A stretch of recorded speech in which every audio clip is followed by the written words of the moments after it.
Bem, alunos do 8º ano, aqui é o professor Igor de História e estamos aqui para mais uma aula. Hoje nós vamos falar sobre a escravidão no século XIX, a escravidão no primeiro, segundo reinado, resistências a essa prática terrível que foi a escravidão. Vamos abordar aí o conceito de resistência, as múltiplas práticas de resistência e o que era ser escravo naquele tempo. O estudo da história da escravidão africana nas Américas vem sendo discutido sob diversas perspectivas temáticas ao longo dos últimos anos.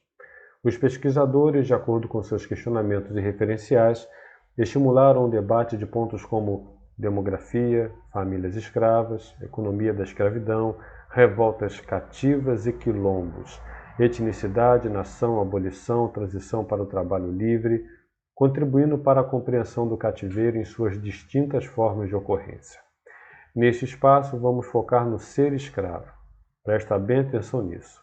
O que é ser escravo e as suas múltiplas, várias formas de resistência.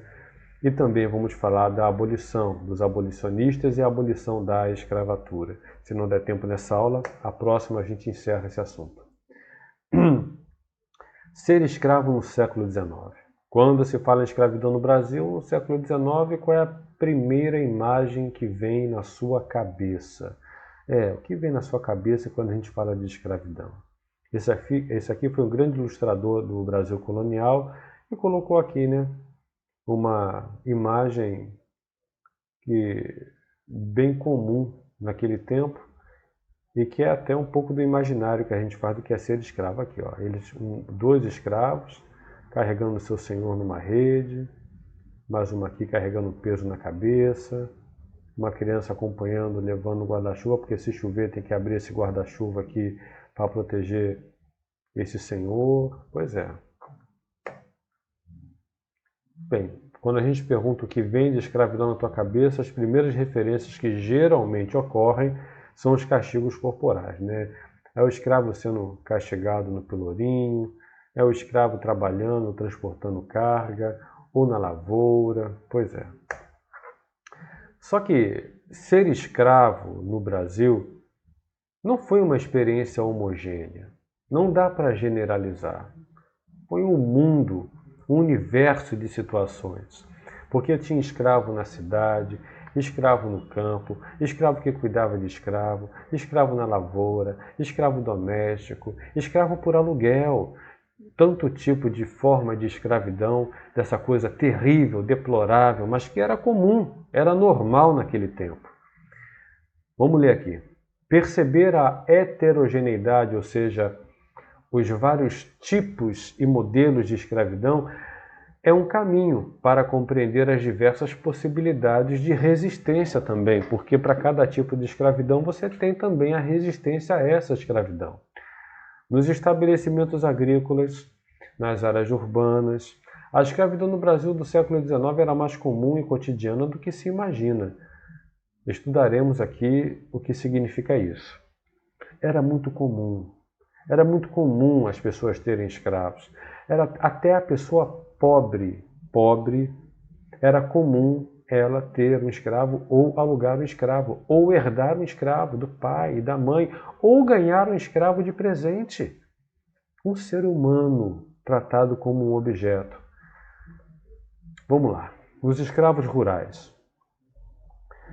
Eram a maioria de todos os escravos do Brasil. Moravam nas senzalas.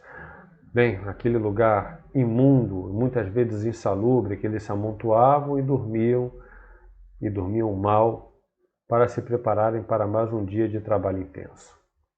Eles eram utilizados principalmente na economia canavieira, plantação de cana-de-açúcar e cafeeira, aqui no Sudeste, aqui no Rio de Janeiro, um pedacinho de São Paulo, Minas também. A maioria, eu não mencionei aqui, mas ainda tem os escravos que trabalhavam na mineração do ouro, nas minas. Mas vamos lá. A maioria trabalhava em todo o processo de produção. No caso específico do açúcar, poderiam ser encontrados na lavoura, passando pela produção do açúcar, no engenho, na casa de moenda, nas caldeiras, no purgar. Foram empregados também na agricultura de abastecimento interno, que é a plantação de batata doce, de batata, de arroz, de feijão. Também criavam gado, né, e trabalhavam, e isso é importante, senhores, olha, eles trabalharam de 14 a 16 horas por dia. Todo dia. Todo dia. Não tem feriado, não tem folga, nada disso. Agora os escravos urbanos tinham empregos diversificados, alguns tinham até liberdade de comoção, podiam dormir e morar num lugar separado, era só negociar com seu dono, a gente chama aqui senhor, mas era o dono dele. Tinham escravos que eram mestres artesãos, que utilizavam também escravos treinados em trabalhos artesanais, esses eram mais caros. Encarregavam-se do transporte de objetos, dejetos, os escravos tigres, que carregavam os dejetos naquela época, né? As cidades não tinham esgoto, canalização, saneamento básico, os dejetos eram carregados pelos escravos até o mar, até o rio, até o local para serem assim despejados. Pois é. Havia ainda aqueles que trabalhavam nas ruas, prestando serviços, ainda tinha isso. Olha só, o cara tinha um escravo e deixava o escravo na rua para poder, sei lá, engraxar sapato dos outros. E aí aquele escravo engraxava sapatos e todo o lucro que ele obtinha engraxando o sapato ele tinha que levar para o seu dono. Aqui eu tenho uma representação que eu coloquei sobre o que é o típico espaço urbano do Brasil colonial, nas capitais do nosso Brasil colonial, e temos aqui os escravos, uma rua que não é calçada, onde não tem esgoto, onde os escravos tinham que recolher os dejetos humanos e levar para o mar, para um rio, para algum lugar para despejar. Escravos aqui transportando, carregando peso, vendendo, é isso aí. Agora observe os personagens dessa imagem. Presta bem atenção. Identifique aqui as suas ocupações. Aqui nós temos escravos e brancos, também no típico cenário do Brasil colonial. Deixa eu acelerar, senão não vai dar tempo. Bem, aqui eu coloquei sobre os escravos de ganho, tá? Eram os escravos que percorriam as ruas atrás de ocupação. E o que eles ganhavam, como eu disse, tinha que dar para o seu senhor. Alguns guardavam parte do que ganhavam para depois comprar a sua liberdade. Mas isso era raro, difícil, muito difícil, porque eles tinham que pagar o que deviam ao seu senhor. Esse tipo de atividade exigia liberdade de circulação e uma permanência demorada nas ruas. Essa vantagem proporcionou a construção de redes de relacionamento próprias distantes das vistas dos senhores, facilitando as manifestações de resistência. Sim, os escravos com essa liberdade, os escravos de ganho podiam se reunir e se organizar, um ajudar o outro, para lutar pela sua independência, sua liberdade. Aqui temos uma frase de João José Reis sobre resistência escrava.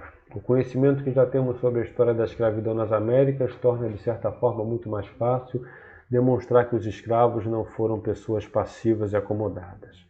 Presta bem atenção, eu vou repetir. Os escravos não foram pessoas passivas e acomodadas. Não. Eles lutaram, sim. Foram 400 anos de escravidão no Brasil.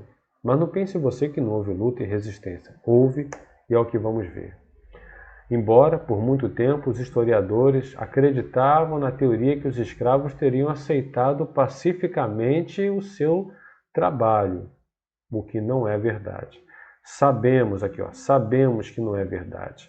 A prova disso é que o escravo cantou, dançou, criou novas formas de se organizar, enganou os seus donos, fingiu estar doente, fugiu, foi para os quilombos, ou seja, ele resistiu a essa terrível injustiça que é ser tratado como um objeto, como uma criatura, como um animal.